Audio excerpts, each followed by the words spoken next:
কালকে বাজেটে লক্ষ্মীর ভাণ্ডারে 500 টাকা যেটা ছিল 1000 টাকা করা হয়েছে, আর 1000 টাকা যেটা ছিল তফসিলি সম্প্রদায়ের মহিলাদের জন্য সেটা 2000 না করে 1200 করা হয়েছে। কেন? 500 যদি 1000 হয়, 1000 তো তাহলে 2000 হবে, 1000 টাকা কেন মাত্র 1200 হবে? যদি আমি বলে দিতে পারি যে এটা শুধু আমাদের রাজ্যে না, গোটা দেশের সর্বত্রই রাজ্যগুলোতে এই সাপোর্ট দেওয়া হয়।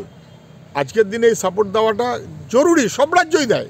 আগে দেওয়ার নিয়ম কোথাও ছিল না, এখন সব জায়গাতেই দেয়, পশ্চিমবাংলাতেও দেয়। এবং বরং আমাদের দাবি হচ্ছে যে পরিবারের ট্যাক্স দিতে হয় না, তুলনামূলকভাবে একটু দারিদ্র্য আছে, তারা কার্যত পারলে প্রায় আরেকটু এমন করে করুক যেখানে 7,500 টাকা দিতে হবে কেন্দ্রীয় সরকার, রাজ্য সরকারকে অন্তত 2000 টাকা দিতে হবে। এই তো হবার কথা নিয়ম, এর বাইরে আর তো কিছু হবার কথা নয়। সেখানে এসব না করে বরঞ্চ ঠিকমতো সাপোর্ট না দিয়ে ভোটের জন্য করছে, সেই কারণেই ধন্যবাদ যাত্রা হবে। কেন? কেননা ভোটের জন্য করছে। আরে ভোটের জন্য ধন্যবাদ দিতে গেলে টাকা বাড়িয়েছে বলে ধন্যবাদ দিক, আর চাকরি যারা না পেয়ে রাস্তায় বসে আছে, কেন রাস্তায় বসে আছে সেই কারণে ধন্যবাদ দিক।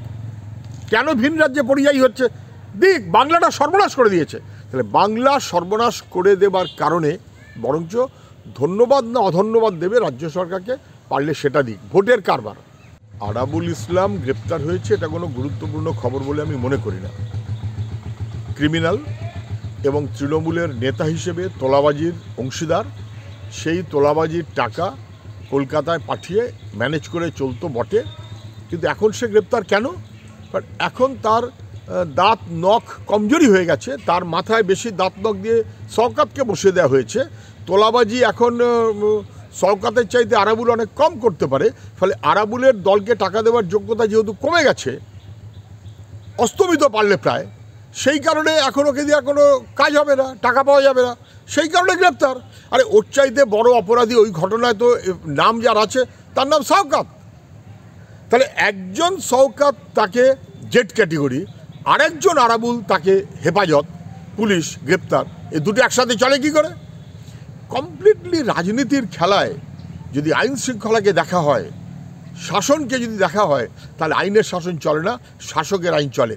ভয়াবহ বিপজ্জনক জায়গায় যাচ্ছে। শওকত জেড ক্যাটেগরি কেন? কারণ আরাবুলের মাথায় তাকে বসানো হয়েছে, সে এখন সর্বেসর্বা। অতএব আরাবুল কমজোরি, তাকে নিয়ে যাও, পুলিশের গ্রেপ্তার। তারপর আবার কদিন পরে ছেড়ে ছুড়ে দিয়ে ভোটের সময় কাজে লাগানো যায় কিনা তার হয়তো চেষ্টা করবে।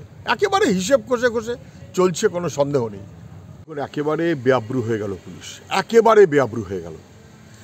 যে পুলিশ নিজেরা মার খেলে, তৃণমূল দুষ্কৃতীদের দ্বারা মার খেলে টেবিলের তলায় লুকোয়, সেই পুলিশ ন্যায্য চাকরির দাবিতে বিক্ষোভরত ছেলে মেয়েদের বিরুদ্ধে আক্রমণ করে এবং হেফাজতে নিয়ে যায়, অসভ্যতা করে।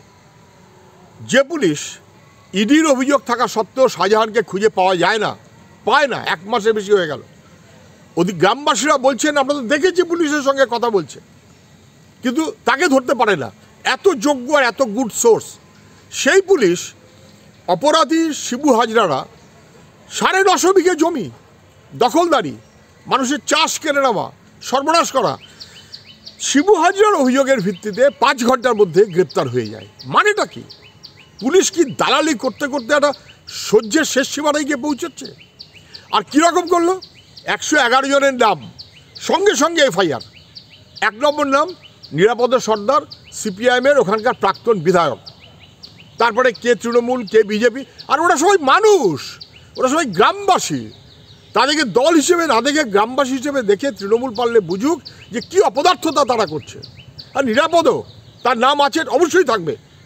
গ্রামবাসী প্রতিবাদ করলে ও থাকুক না থাকুক, ওর নাম নিশ্চয়ই তৃণমূল দেবে, আমরা বুঝি, তাতে কিছু অসুবিধা নেই। কিন্তু শুনে রাখুন, এত অপদার্থ পুলিশ, ভিডিও ফুটেজ দেখলেই বুঝবেন।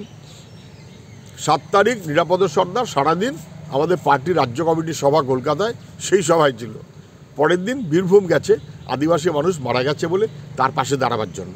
তা সত্ত্বেও নিরাপদর নাম দিয়েছে রাজনৈতিক কর্মী, বুঝলাম, কিন্তু সাধারণ মানুষের বিরুদ্ধে সঙ্গে সঙ্গে গ্রেপ্তার। হয় পুলিশ নিজেকে ঠিকমতো করে চলবে, না হলে প্রশাসনের 5 চারটে পুলিশ যদি মানুষের বিরোধিতা করে এইভাবে, তাহলে সেটা কিন্তু মোকাবিলা করতে হবে। এটা যেন খেয়াল রাখে, এত অসভ্যতা ভালো না। আর নেতাদের দালালি করতে করতে, টাকা খেতে খেতে পুলিশ যদি ইডির মামলায় খুঁজে পায় না, আর শিবু হাজরা অপরাধী, তার মামলায় সঙ্গে সঙ্গে কেস হয়ে যায় এবং অ্যারেস্ট করে, ওই কেস যারা করেছে, কেস যারা লিখেছে, তাদের কাউকে ছাড়া হবে না।